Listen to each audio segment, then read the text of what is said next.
누가 제게 살아가는 이유가 뭐냐고 묻는다면은 나는 평생을 하나님을 기쁘시게 하기 위해 살아간다 이렇게 말할 것입니다. 내가 하나님 때문에 기쁘고 행복하듯이 우리 하나님도 나 때문에 행복하시고 기뻐하시면 좋겠습니다. 이것은 저뿐만이 아니라 여기 모인 우리 모든 믿음의 식구들에게도 해당되는 삶의 이유가 될 것입니다. 요한 3서 3절에 말합니다. 형제들이 와서 그대가 진리 안에 산다는 소식을 들을 때 나는 너무 기뻤다. 내 믿음의 식구들이 진리 안에서 행하며 사는 소식을 듣는 것보다 더 기쁜 일은 없다라고 요한 사도는 말했습니다. 집 떠난 자녀들에게 오는 소식이 신앙생활 잘하고 믿음 살아간다는 소식보다 더 좋은 소식은 없겠죠. 하나님은 우리에게서 기쁨 얻기를 원하십니다. 그러므로 우리 성도들은 삶의 목적과 이유를 오직 하나님을 기쁘시게 하는데 두어야 합니다. 이사야 43장에 말씀하지요. 내가 이 백성을 지은 것은 이 백성이 나를 찬송케 하려 함이다 라고 말씀하셨습니다. 성경에는 하나님을 기쁘시게 하는 일들을 자주 소개하고 있습니다. 마리아가 바친 그 비싼 향유 한 옥합과 엘리야에게 마지막 식사까지 양보한 사렙다 과부의 그 희생, 또 주님 대신 십자가를 지고 간 구레네 시몬, 주의 마지막 식사 자리를 준비한 마가, 그리고 희생을 무릅쓰고 주를 장례한 아리마대 요셉, 주를 위해서 평생 물질과 헌신으로 섬겼던 마리아, 마르다 같은 수많은 여인들, 이외에도 아주 많습니다. 누군가가 내가 생각지 않았던 선행을 내게 베풀 때에 우리는 그것을 평생을 감사히 기억하지요. 그리고 반드시 그것을 갚겠다고 마음에 생각합니다. 이처럼 주님은 우리가 드리는 아주 작은 헌신도 기억하고 계시며 반드시 그 보상을 약속하셨습니다. 세상은 어떻게 해서든지 자기를 알리려고 하지만 우리 성도들은 묵묵히 오른손이 하늘을 왼손이 모르도록 할 정도로 숨기면서 겸손히 살아가면 됩니다. 모든 것 다 주께서 알고 계시기 때문입니다. 요즘 들어서 자꾸 하는 고민이 있는데요. 어떤 것이 올바른 신앙생활일까 자주 고민을 합니다. 그런데 그 해답을 오늘 말씀 속에서 찾았습니다. 그것은 바로 주님의 그 요구에 이유를 달지 않고 즉시 순종하는 것으로 해답을 찾았습니다. 즉 올바른 신앙생활은 순종이다 하는 것을 결론으로 말씀드립니다. 우리가 신앙생활 하는 중에 가끔씩 무기력증에 빠지기도 하지요. 내가 왜 교회에 나가나? 꼭 가야 되나? 기도도 안 되고 힘도 안 나고 그럴 때가 있습니다. 이런 무기력에 빠질 때 이유가 뭐냐 하면은 우리의 마음과 정성이 주께서 멀어지고 분열되기 때문입니다. 주님은 우리가 최고로 받들어 섬길 분이고 최선 다하여 섬길 그런 최고의 분이심을 우리는 분명히 알아야 됩니다. 이런 최고의 하나님에게 내가 들이대 쓰고 남은 것을 드리는 것은 결코 순수한 신앙이 아닐 것입니다. 주님이 수학의 첫 이삭을 원하신 것은 그분에게 물질이 필요해서가 아니라 주에 대한 우리의 정성과 마음을 보시기 위해서입니다. 주님은 요구하실 때에 아무에게나 막 요구하는 분이 절대 아닙니다. 내가 요구하면 언제나 흔쾌히 순종할 믿음 가진 사람에게 친히 요구하십니다. 이것은 뭐냐? 그 사람을 완전히 인정하신다는 그런 뜻이 되겠죠. 그래서 우리 성도들은 언제든지 주님이 요구하셔도 흔쾌히 기뻐하며 들을 수 있는 믿음의 자세를 갖추는 것이 좋지 않겠나 이 시간에 말씀을 드립니다. 사람이 한번 인정을 받으면은 그 사람은 늘 쓰임을 받죠. 성경은 말합니다. 소금이 맛을 잃으면은 버려지고 사람에게 밟힌다 그랬어요. 그리고 이 말씀과 오늘 말씀에 누가 묻거든 주가 서시겠다 하라. 이 말씀과 한번 비교해 볼까요? 두 말씀이 비교됩니다. 물건을 샀는데 이것이 오래돼서 낡아서 고장나서 못 쓰면 버리는 것은 당연합니다. 그런데 내가 비록 보잘것 없어도 누군가에게 쓰임받는다는 것은 내가 거기서 살아갈 이유를 찾고 행복한 이유를 찾게 되겠죠. 그런데 내가 살아있는데 자신의 가치를 인정받지 못하고 외면당하고 버리면은 이보다 더 불행한 일은 없을 것입니다. 살면서 가장 비참한 것은 무엇일까요? 훗날 주님께 버림받는 것입니다. 이 무익한 종을 바깥 쫓아내어라. 거기서 슬피하며 이를 갈 것이다. 지금은 잘 모르겠는데 훗날 마지막 심판 때에 주님의 결정이 납니다. 이 사람은 아무짝 쓸모가 없다. 그러니 쫓아내버려라. 그때는 울고불고 매달려도 소용없다는 것을 알아야 됩니다. 그래서 우리 삶에 가치가 없다는 말은 서로에게 도움 주지 못하는 존재, 그래서 있으나 마나한 그런 존재라는 뜻이 됩니다. 사람 간에는 내 필요를 저 사람이 채워주고 저 사람 필요를 내가 채워줄 때 이 관계가 서로 이어집니다. 하나님과 우리 관계가 더 두터워지려면 바로 이런 관계가 계속되어야 합니다. 주님은 주시고 나는 받고 그분 원하시면 나도 기꺼이 드리고 이것이 서로 교제가 될 때 올바른 관계가 되겠죠. 그런데 일방적으로 주기만 하고 일방적으로 받기만 하면은 결코 바른 관계가 되지 않습니다.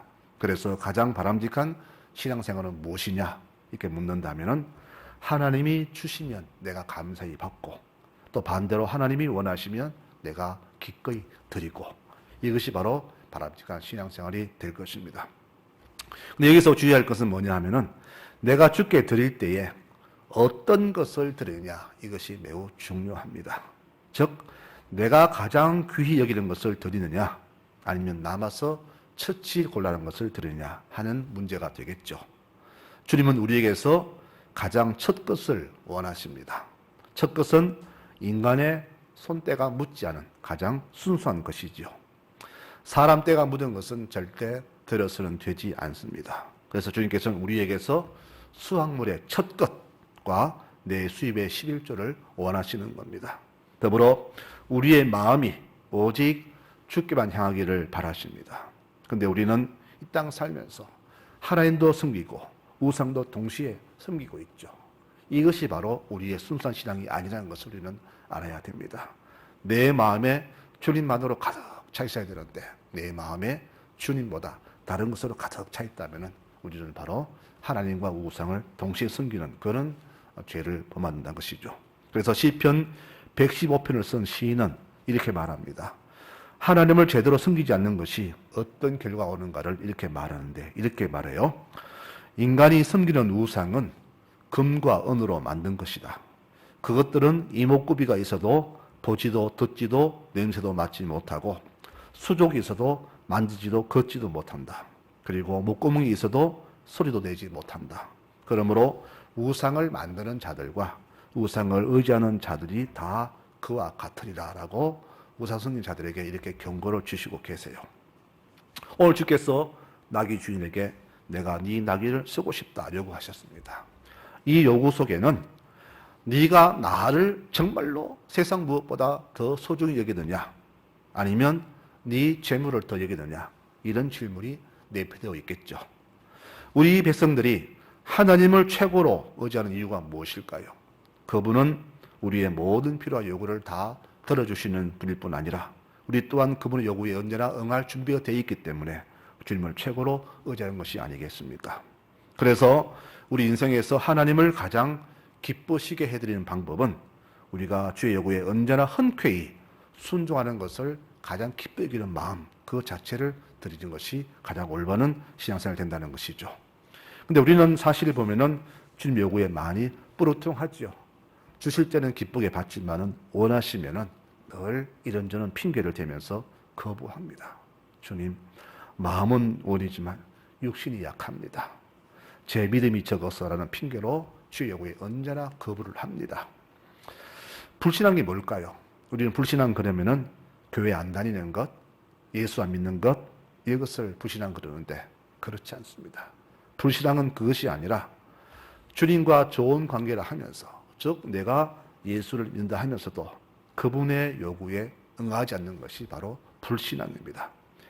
내 요구는 철저하게 밤새워 울며 기도하지만은 그분의 요구에는 길을 막는 것 그리고 그분의 요구에 생각조차 하지 않는 것 이것이 바로 불신앙이 될 것입니다. 이스라엘 백성들은 자기가 경건하다는 것을 무엇으로 증명했느냐? 바로 자기의 가장 귀한 것, 또 첫 것을 드림으로써 자기가 주를 사랑한다는 것을 그렇게 증명했습니다. 그래서 농산물을 처음 수확하면은 제일 첫 것을 주님께 바쳤고, 또 가축이 새끼를 낳으면은 첫 새끼를 주님께 늘 바쳤습니다. 근데 오늘 말씀을 보니까 한 사람이 나귀 새끼를 바칩니다. 이 나귀 새끼는 사람도 타기 허약한 아주 작은 것이죠. 우리 경상도 말로 꼴랑 그거 한 마리 바쳤는데 무슨 여기에 우리가 충성, 순종, 헌신 이런 의미를 두는가라는 질문을 할 수가 있을 것입니다. 그런데 이 새끼는 장군이 탈 만한 큰 백말도 아니고 황소도 아닌데 무슨 새끼 한 마리, 이 나귀 새끼 한 마리에 그런 의미를 둡니까라고 묻는 분도 계실 겁니다. 그런데 여러분, 중요한 것은 우리 주님 보시는 것은 바로 크고 많은 게 아닙니다. 만일 그분께서 크고 것을 보신다면은 과부의 동전 2개에 아마 큰 비판을 하셨을 겁니다. 어떻게 성전에서 200원을 헌금 바치느냐 했을 겁니다. 그리고 많이 바치는 부자의 헌금을 기뻐하셨을 거예요. 하지만 주께서는 그것을 보지 않고 농부가 온 정성과 힘을 들여서 거둔 결과의 첫 열매를 바치는 것을 그렇게 보신 것입니다. 쓰다가 남아서 드린 게 아니라 아무도 서지 않았고 아무에게 보여주지 않았던 것을 주께 처음으로 드린 그 정성이 참된 믿음이라는 것을 알리시기 위해서 그분의 그 나귀 새끼 바친 것을 그렇게 인정하신 것이죠. 잠언 3장에는 우리 성도들이 여호와를 어떻게 공격할까에 대한 척도가 나와 있습니다. 이렇게 말해요. 너의 재물과 너 소산물의 처음 익은 열매로 여호와를 공경하라, 그렇게 말을 했어요. 인간 손이 타지 않은 순수하고 선한 것을 제일 먼저 하나님께 드리는 것은 하나님을 최고로 기쁘시게 해드리는 일이 될 것입니다. 다른 곳에 또 다른 일에 다른 사람에게 먼저 바치고 또 내가 쓰고 남은 것을 주께 바치는 것은 어쩌면 안 바치는 것보다 나을지 모르지만은 그 정성은 절대 순수하지 않을 것입니다. 우리 신앙생활에 왜 자꾸 무기력증이 올까요? 그것은 바로 주님에 대한 내 마음이 자꾸 분열되기 때문입니다. 사탄은 우리에게 새로운 계산법을 주었어요. 주께 드리는 시간과 봉사, 물질이 아까운 마음이 들도록 우리 마음을 조정합니다. 그래서 내가 가장 기쁜 것, 귀한 것, 좋은 것을 드리는 마음을 갖지 못하도록 아깝게 하도록 해서 못 바치게 만들죠. 드리는 것을 기뻐하기보다는 받는 것을 더 기뻐하는 교회는 바로 이렇게 사탄이 철저한 계산법을 심어준 그런 결과라는 것을 우리가 알아야 될 것입니다. 우리가 살면서 가장 수치스러운 일이 있다면은 내가 남에게 이용당하는 것일 겁니다. 그런데 내가 이용을 당해도 큰 사람에게, 나은 사람이 이용당하면은 그것을 영광으로 생각하지만은 그 반대일 경우에는 최고의 수치를 느끼게 되겠죠. 아마 하나님도 같은 마음이라 생각합니다. 주님은 우리를 위해서 당신의 최고의 것을 주셨습니다.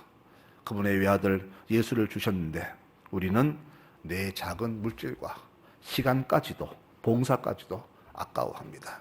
드리는 물질 아까워하고, 드리는 기도 시간을 아까워하고, 봉사 시간을 아까워합니다. 이 모습 보시는 주께서 얼마나 괘씸한 생각 드실까요? 나는 다 주었는데 너는 뭐냐? 아마 이런 물음표를 달지 않겠습니까?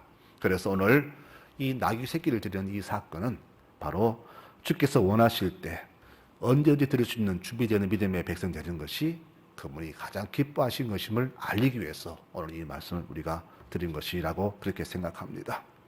저는 늘 생각합니다. 우리 모든 교우들의 가정이 이렇게 주님께 귀하게 쓰임받는 그런 가정이 되기를 항상 기도합니다.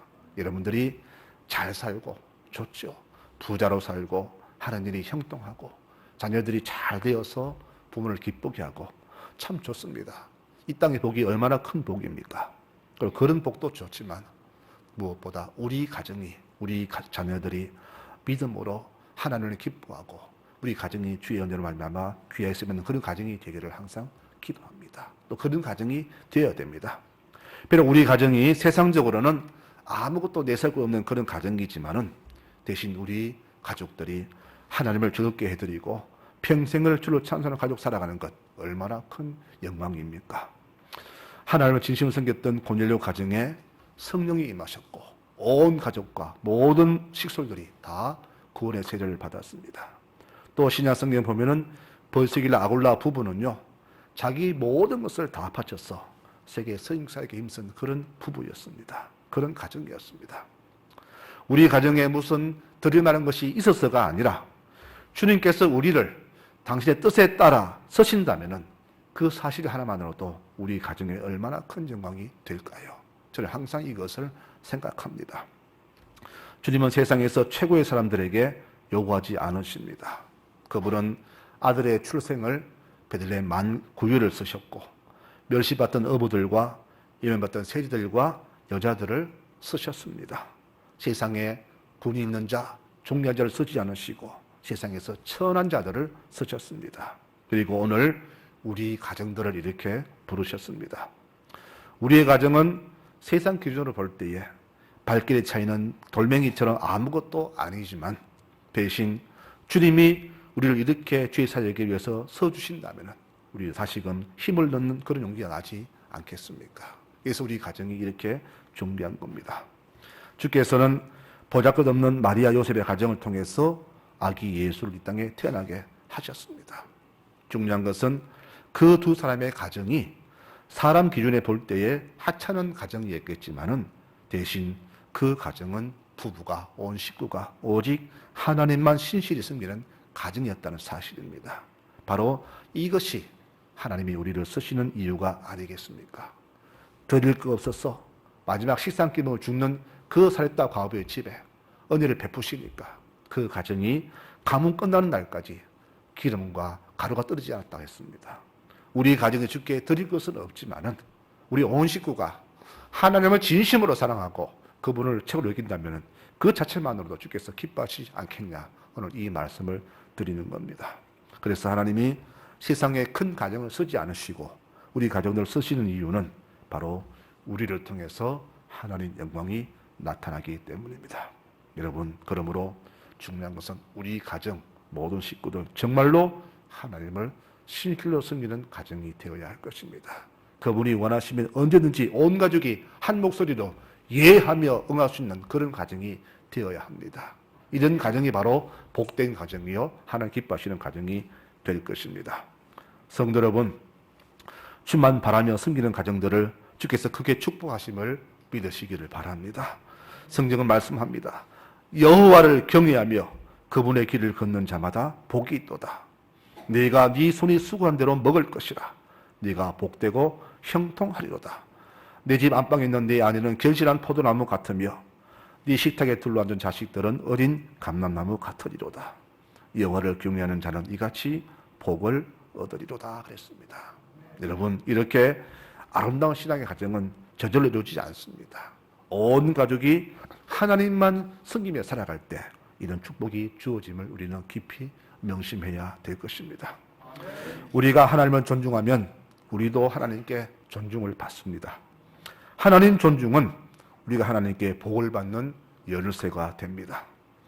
주님께서는 우리가 하나님 존중함으로써 그 보상 받기를 지금도 원하고 계십니다. 그래서 날마다 우리에게 여호와를 경외하라 그렇게 말씀하시죠. 왜요?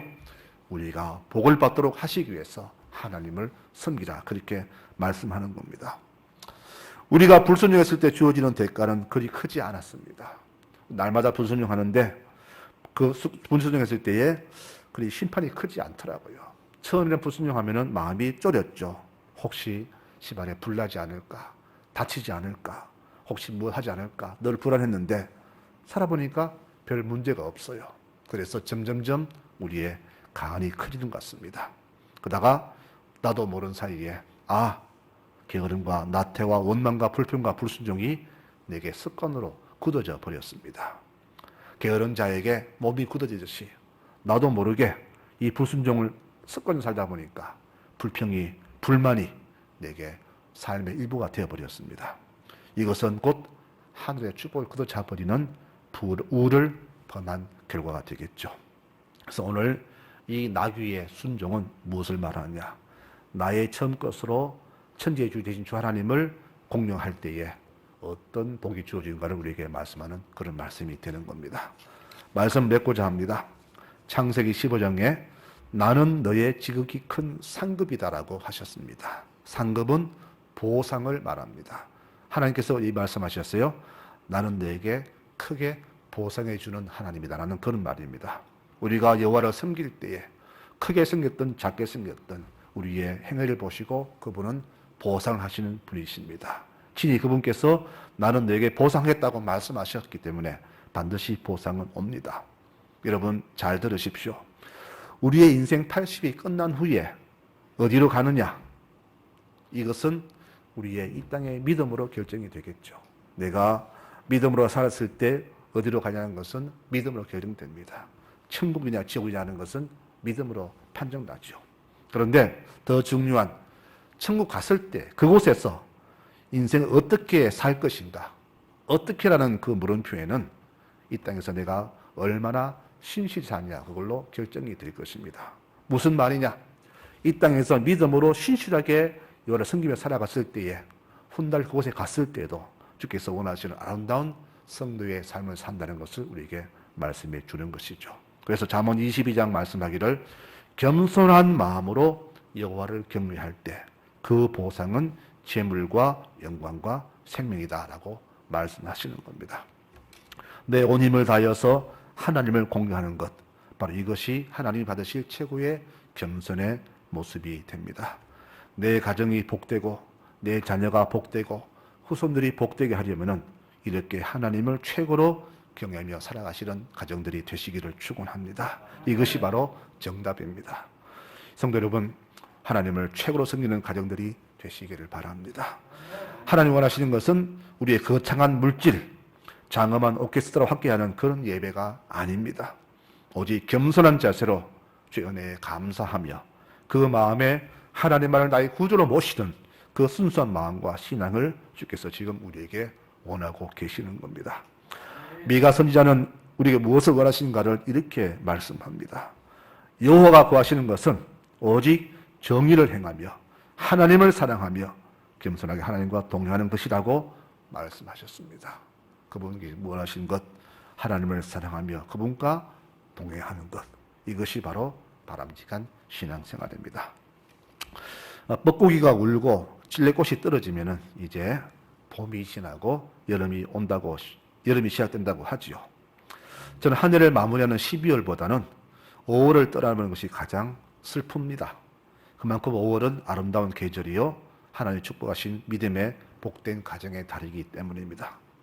성경을 말씀합니다. 이렇게 축복합니다. 아론의 집이여 여호와를 의지하라.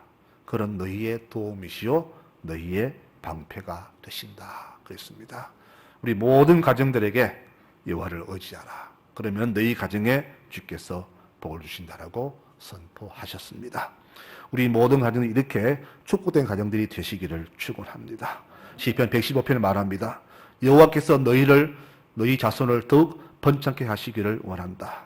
너희는 천지를 지으신 여호와께 복을 받는 자들이다.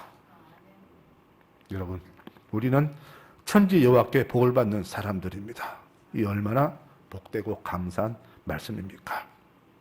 날마다 하나님을 찬송하는 소리가 담밖을 넘어가는 가정, 힘써 수고하고 애써 노력하며 근면성실하게 땀을 흘리며 나타지 않고 늘 주 앞에서 신실한 성도의 모습으로 살아가는 모습들, 하나님이 정말로 기뻐하는 모습들입니다. 고마워라 임마누엘, 예수만 섬기는 우리 집. 고마워라 임마누엘, 복되고 즐거운 하루하루. 여러분, 이런 축복의 찬송이 날마다 넘쳐흐르는 가정들이 되시기를 축원합니다. 하나님께 복받는 우리의 복된 가정, 그래서 우리 세대, 내 다음 세대, 그 다음 세대, 천대까지 하늘의 복을 받아 누리는 복된 가정들이 되시기를 축원합니다. 우리는 하나님께 복받는 그런 가정들입니다. 이런 놀라운 축복이 우리 성도의 모든 가정에 흘러 넘치시기를 간절히 축원합니다. 아멘.